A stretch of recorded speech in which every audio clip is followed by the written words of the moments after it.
আসসালামু আলাইকুম এভরিওয়ান, কেমন আছেন সবাই? আশা করি সবাই ভালো আছেন। আলহামদুলিল্লাহ আমিও ভালো আছি। আজকে নতুন একটা রেসিপি সবার সাথে শেয়ার করার। প্লিজ সবাই আমার ভিডিও দেখবা আর আমার চ্যানেলটাকে সাবস্ক্রাইব করবা, লাইক কমেন্ট করবা, শেয়ার করবা।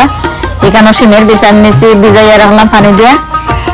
আর এবার আমি 3 পিস পাঙ্গাস মাছ ভিজিয়ে নিলাম। 3 পিস মাছ হয়ে গেছিল। আর এই মাছ দিয়ে আমি শিমের বীজ রান্না করবো। কি তখন বোয়াল মাছ নাই, তাই পাঙ্গাস মাছ দিয়ে রান্না করবো। আর আমরা যেখানে থাকি নিউ ইয়র্ক, এখানেও আর আমরা নিউ ইয়র্ক যেখানে থাকি এখানে বোয়াল মাছ, আই মাছ, শিং মাছ, পাবদা মাছ, ট্যাংরা মাছ, গোলা মাছ এগুলো পাওয়া যায় না, ব্রেন্ড করে দিছে।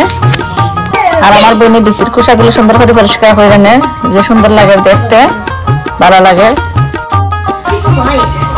এখন আমি মাছটা ছোট করে খাইতে নিব।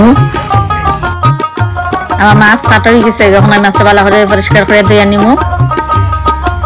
দেওয়ার পরে আমি একটা বাটির মাঝে মাছ নিলাম আর কিলাম কাটলাম, আপনার দেখাইয়া দিলাম। সুন্দর করে খাইতে নিয়েছি মাছটা ফ্রেশ আছে। এখন আমি হলুদের গুঁড়া, মরিচের গুঁড়া আর লবণ দিয়ে বালা করে মাখাইয়া নিমু। আর মাখাই আমি 10 মিনিট ডাকিয়া দিমু। পরে আমি মাছটা বাজিয়ে নিমু।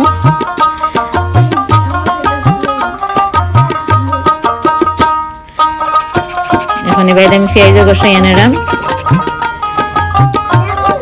দিলাম আমি তাওয়ার মাঝে তেল গরম হয়ে গেছে। এখন মাছ দিলাইলাম, এখানে আমি সব মাছ ভাজিয়ে নিব।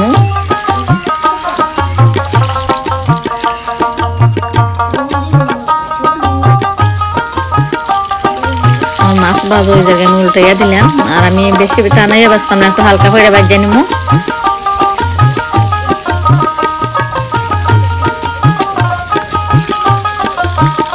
আলহামদুলিল্লাহ অনেক সুন্দর করে মাছ ভাজা হওয়ার, মাছ ভাঙছেও না, বেশ সুন্দর ভাজা হয়েছে মাছ। আর কয়েক পিস রয়েছে, এগুলো ভাজিয়ে নিব।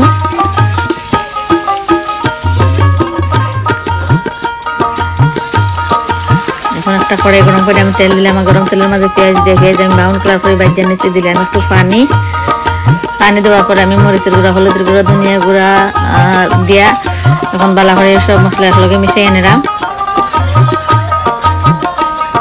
আমার মশলা আমি কষাই এনেছি, যে সুন্দর হয়েছে মশলা কষানো। ওখানে আমি বিচি দিলেই আমরা সিলেটের হইটারে উড়ির বীজ ছোটবেলায় আমার আম্মা এলাকানি উড়ির বীজ রান্না করতাম। বোয়াল মাছ দিয়ে, আই মাছ দিয়ে খাইতে মজা লাগতো। ছোটবেলায় নাই, বড় হওয়ার পরে এলাকান রান্না করে খাইছি। এখন আমি পানিটা ডাকিয়া দিলাম বেশি দেওয়ার লাগে। দেখ না ওটা এদের কিরকম হইলো, আমার বেশি সিদ্ধ হয়ে গেছে গিয়া, হাফ সিদ্ধ হয়েছে। এখন আমি আর বেশি সিদ্ধ করতাম না, পরে ডালের মতন গলি দিব কি আমি মাছ দিলাইমু। দিলাইলাম আমি মাছ দিয়ে আমি আবারও বালা করে লাইরা সাইরা বিচির সাথে মাছরে মিশাইয়া নিলাম, সবটা একসাথে মিশাইয়া নিলাম। দেখতে খুব সুন্দর লাগে, খাইতেও টেস্টি হইব, অসাধারণ হয়েছে। দিলাইলাম আমি কয়েকটা কাঁচামরিচ, মাঝে দিয়ে কাটতে রাখছিলাম, এগুলো আমি দিলাইলাম। এখন ডাকিয়ে আমি 2 মিনিট জাল দিয়ে নিব।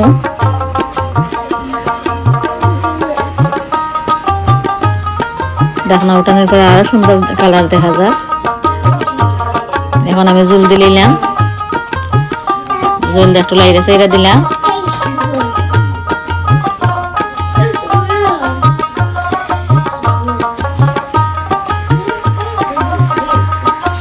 দিলাম ধনিয়া পাতা।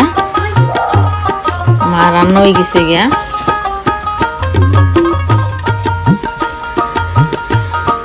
মাশাআল্লাহ অনেক সুন্দর হয়েছে, অনেক সুন্দর। দেখতে পারেন আপনারা কিরকম হয়েছে। পাঙ্গাস মাছ দিয়ে শিমের বিচি।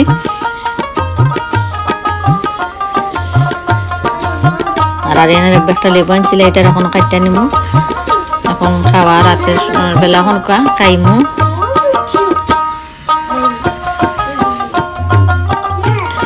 রান্না যখন শেয়ার করলাম, খাওয়াটা আপনাদের সাথে শেয়ার করি। দেখতে পারেন কিরকম হয়েছে, অনেক সুন্দর হয়েছে।